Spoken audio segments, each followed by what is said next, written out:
দর্শক, Mirpur test cover করছেন সহকর্মী হাসান আল মারুফ। বিস্তারিত জানাতে সরাসরি যুক্ত হচ্ছেন তিনি। মারুফ, কতটা আসলে আর রান করতে চায় বাংলাদেশ? চতুর্থ দিনে অনেকটা স্পিন সহায়কও হওয়ার কথা মিরপুরের উইকেট। অন্তত দুটো সেশন কি ব্যাট করে ছেড়ে দেওয়ার পরিকল্পনা কিনা? লিডটাও তো 400 পেরিয়ে গেল। সব মিলিয়ে কি পরিকল্পনা দেখছেন জয়ের জন্য এই ম্যাচে? আর রঞ্জন, আমার কাছে মনে হয় যে স্কোরটা অলরেডি বাংলাদেশ করেছে, উইনিং স্কোর 400-র বেশি রান তাদের স্কোর বোর্ডে আছে, লিড। সেখান থেকে আমার কাছে মনে হয় এই উইকেটে চতুর্থ সেশনে আয়ারল্যান্ডকে রেকর্ড গড়তে হবে যদি বাংলাদেশের বিপক্ষে জিততে হয় এই টেস্ট।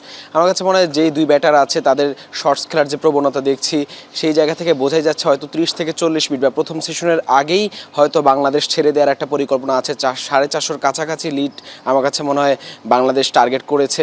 এবং এখন পর্যন্ত যদি উইকেটের কথা বলি, প্রথম দিনে আমরা যেমনটা দেখেছি উইকেটে ঘাস ছিল, ব্যাটিংয়ের জন্য বেশ ভালো একটা উইকেট ছিল। চতুর্থ দিনে কিন্তু সেই গ্রিনিশ যে ভাবটা সেটা একদমই নেই।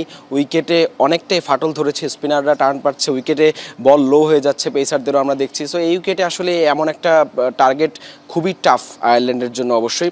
এবং বাংলাদেশ যদি প্রথম সেশনের আগেই ছেড়ে দেয়, আমার কাছে মনে হয় আজকের দিনে একটা সম্ভাবনা থাকবে আইরিশদের ঘুরিয়ে দেওয়ার। সেটা যদি না হয় কালকে প্রথম সেশনের মধ্যে নিশ্চয়ই বাংলাদেশ চাইবে জয়টা তুলে নিতে। তবে এখন দেখার বিষয় বাংলাদেশ আসলে তাদের যে টার্গেটটা সেটা কোথায় রেখেছে, 450 নাকি 500-র কাছাকাছি করবে, সেটা এখন দেখার বিষয়। মুশফিকুর রহিম আছেন, এখন পর্যন্ত মমিনুল হক আছেন, তারা নিশ্চয়ই চেষ্টা করবে যে লাঞ্চের আগে আরও বেশি কিছু শর্টস খেলার, দ্রুত রান তোলার। সেটা আসলে আমার কাছে মনে হয়। তবে 450 আমার কাছে মনে এখন পর্যন্ত সেফ টোটাল। তবে 450 নিশ্চয়ই বাংলাদেশ টার্গেট করবে এই ম্যাচে জয়ের জন্য। রঞ্জন, হোপফুলি বাংলাদেশ ভালো করবে। অসংখ্য ধন্যবাদ মারুফ যুক্ত হওয়ার জন্য।